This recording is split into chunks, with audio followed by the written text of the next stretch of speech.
तर नमस्कार मित्रांनो, जय शिवराय. जसं मी मागच्या ब्लॉगमध्ये म्हणलो होतो की मी खंडोबा यात्रेचा ब्लॉग घेऊन येईन, तर मी पुन्हा एकदा कॅमेरा चालू केला आहे माझा शब्द पाहण्यासाठी. तर आज मी आणि माझ्या मैत्रिणी म्हणजे ज्या माझ्या बहिणी आहेत त्यांच्यासोबत चाललो होतो यात्रेत. रस्त्याने फोटो काढत असताना मला मागून अचानक कोणतरी आवाज दिला आणि मागं बघतो तर काय, माझी फॅन. तर माझ्या फॅनला घेऊन म्हणजेच गौतमीला घेऊन आम्ही पोचलो यात्रेत. यात्रेत गेल्या आम्हाला लागले हरमाल दसमेचे दुकान. मी माझ्या बहिणीला म्हटलं, तुम्हाला लागन ती गोष्ट घ्या, पैसे मी देतो. तर लगे त्या कानातले आणि गळ्यातले बघायला लागल्या आणि माझी बहीण मला एक कानातले दाखवू लागली. मी तिला म्हटलं, एकदा तू तोंड बघ आणि हे कानातले बघ आणि मग मला येऊन बोल. मग त्या लगे गेल्या खेळण्याच्या दुकानात आणि मला ट्रक मागू लागली. म्हणू लागली, हे ट्रक घेऊन दे मला कॉलेजला जाण्यासाठी. म्हटलं बस शांत. मग आम्हाला दिसला कपवाला. त्याला म्हटलं, काका मी चहाच पित नाही तर कप घेऊन तू काय करतो रे. तेवढ्यात आपल्याला आपला अजून एक फॅन भेटला. मग मला दिसले हे बटरफ्लाय, पण घेऊन द्यावा कोणाला, म्हणून विषय सोडून दिला.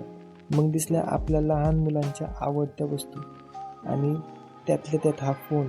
वाव, याला बघताच लहानपणीचे दिवस आठवले. मी माझ्या बहिणीला हे हेलिकॉप्टर मागू लागलो आणि म्हटलं, आता मला पण कॉलेजला जाण्यासाठी हे पाहिजे, म्हणजे माझं इम्प्रेशन पडेल कॉलेजमध्ये.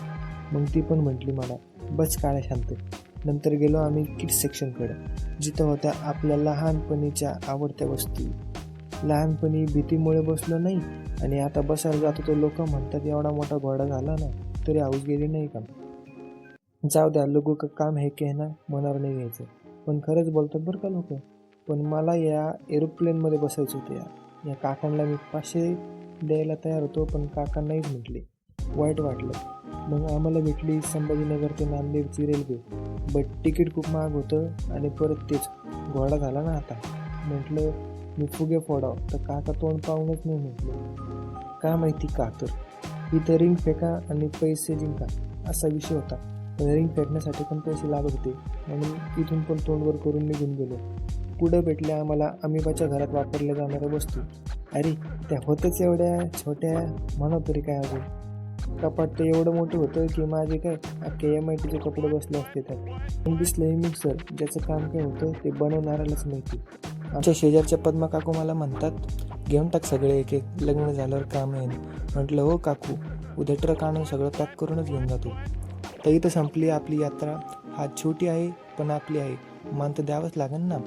तो होप तुम्हाला आवडली असेल आपली यात्रा आणि मी म्हणजे आपला व्लॉग. हो, तर भेटूयात लवकरच पुढच्या व्लॉगमध्ये. तोपर्यंतसाठी जय शिवराय, जय महाराष्ट्र, टाटा, बाय बाय.